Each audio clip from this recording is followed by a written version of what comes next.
जा चुका है, इसकी कोई पुष्टि अब तक नहीं हुई है। ग्राउंड से जो डिटेल्स हैं वो बहुत स्केची हैं, बहुत कम आ रहे हैं। लोगों के पोस्ट, लोगों के अपडेट्स, उसी से हमें पता लग रहा है और जहां जहां ऑफिशियल सोर्सेज हैं उनसे हम आपको डिटेल्स लाने की कोशिश कर रहे हैं, क्योंकि वहाँ पर जो स्थानीय कलेक्टर हैं बताया जा रहा है मौका वारदात पर हैं, एसपी हैं, रेस्क्यू टीम है, सब वहाँ ऑफिशियल्स हैं। अब लोकल मीडिया जो को ऊटी से अभी चली होगी वो भी इस घटनास्थल तक पहुँच रही होगी और हमें ताज़ा अपडेट्स और तस्वीरें मिलेंगी। मोबाइल फ़ोन के ज़रिए जिन्होंने फुटेज खींचा है और जो फुटेज शेयर कर रहे हैं।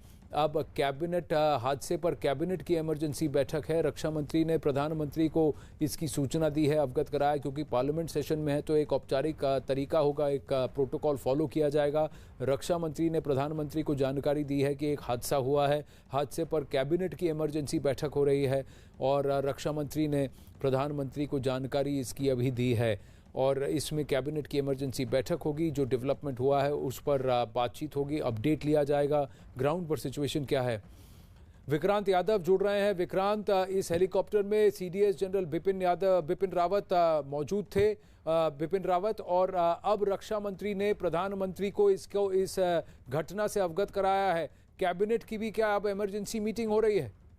देखिए आनंद, थोड़ा सा इसमें कैबिनेट की जो मीटिंग थी वो पहले से शेड्यूल्ड थी। 1 बजे के लिए कैबिनेट की बैठक पहले से शेड्यूल्ड थी और उसी दौरान ये इस तरीके की जो खबर आई है उसके बारे में निश्चित तौर पर कैबिनेट के दौरान ही पूरी जानकारी प्रधानमंत्री को भी दी जाएगी। अभी तक की जो जानकारी मिल रही है और जिस तरीके से, क्योंकि आर्मी, एयरफोर्स सभी के जो आला अधिकारी हैं वहां से लगातार संपर्क में बने हुए हैं और जो जानकारी वहां से मिली है उसकी आधिकारिक जानकारी प्रधानमंत्री को इस बैठक में दी जाएगी। हालांकि ये जो कैबिनेट की बैठक चल रही है संसद भवन परिसर में, ये पहले से शेड्यूल्ड बैठक थी आज के लिए और इसके लिए 1 बजे का समय भी तय था और उसी दौरान ये घटना जो है उसकी जानकारी सामने आई है। अब ये अपडेट सामने आ रहा है कि जनरल बिपिन रावत का आज दोपहर 2:45 से वहां स्टाफ ट्रेनिंग कॉलेज में लेक्चर शेड्यूल्ड था और शायद उसके लिए जा रहे थे। दिल्ली से निकले थे, दिल्ली से कोयंबटूर और कोयंबटूर से सूलूर। लग रहा है कि ये उनका प्लान था। कोयंबटूर में वहां लैंड करने के बाद हेलीकॉप्टर से सूलूर की तरफ जा रहे थे। ये अपडेट फिलहाल आया है कैबिनेट में। अब क्योंकि कैबिनेट की बैठक चल रही थी, वहां रक्षा मंत्री ने प्रधानमंत्री को डिटेल्स से अवगत कराया है, जो परिस्थिति है ग्राउंड पर उसकी जानकारी दी है। आगे क्या इस पर एक फॉर्मल अनाउंसमेंट होता है जब पार्लियामेंट अब सेशन में है, तो क्या सदन में इस पर बात होती है, ये भी देखने की ज़रूरत है। लेकिन हर किसी को चिंता ये है कि वहाँ उस हेलीकॉप्टर में जितने लोग सवार थे वो क्या ठीक हैं, उनकी सलामती की सब प्रार्थना कर रहे हैं। लेकिन जो तस्वीरें हमें यहाँ पे मिली हैं उसमें भी कुछ तस्वीरें विचलित आपको कर सकती हैं। दर्शकों से अनुरोध है कि थोड़ा आप एहतियात बरतें, क्योंकि कुछ तस्वीरों में वहाँ शव दिखे हैं और ये जो विजुअल्स वहाँ से क्रैश साइट के आ रहे हैं कि ये पूरा चॉपर पूरी तरह से नष्ट हो चुका है, पूरी तरह से जल गया है।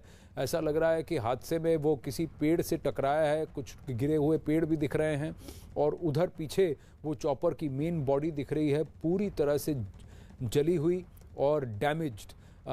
सारे पुर्जे पार्ट्स अलग अलग बिखरे हुए लगे हैं और आसपास 1-2 शव भी मिले हैं और कहीं ना कहीं मृतकों की संख्या बढ़ सकती है, घायलों की संख्या बढ़ सकती है।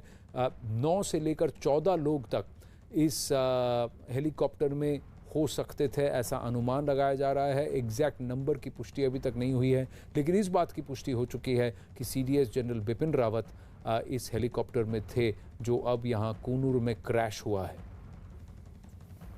संदीप बोल से फिर जुड़ने की कोशिश करेंगे। संदीप, कोई अपडेट है? विक्रांत ने बताया कि कैबिनेट को ब्रीफ किया गया है और कैबिनेट के साथ साथ प्रधानमंत्री को भी ब्रीफ किया गया है। सेना का MI-17 V5 हेलीकॉप्टर जो कि क्रैश हुआ है, कोयंबटूर से सूलूर की तरफ जा रहा था, जहां एक बताया जा रहा है नीलगिरीज में, इस इलाके में जो पहाड़ी इलाका है, हिल्स हैं और यहीं पे ऊटी है, बहुत ही पॉपुलर हिल स्टेशन, और इस एरिया को, पूरे एरिया को बहुत ही सुंदर माना जाता है, कूनूर हिल्स। अभी एयरफोर्स की तरफ से ट्वीट आया है जहां हादसे की पुष्टि हुई है। एयरफोर्स के ट्विटर हैंडल ने से किए गए इस ट्वीट के मुताबिक वायुसेना का एक MI-17 V5 हेलीकॉप्टर जिसमें जनरल बिपिन रावत सवार थे, तमिलनाडु के कूनूर के पास हादसे का शिकार हो गया। हादसे की वजह का पता लगाने के लिए जांच के आदेश दे दिए गए हैं। तो सब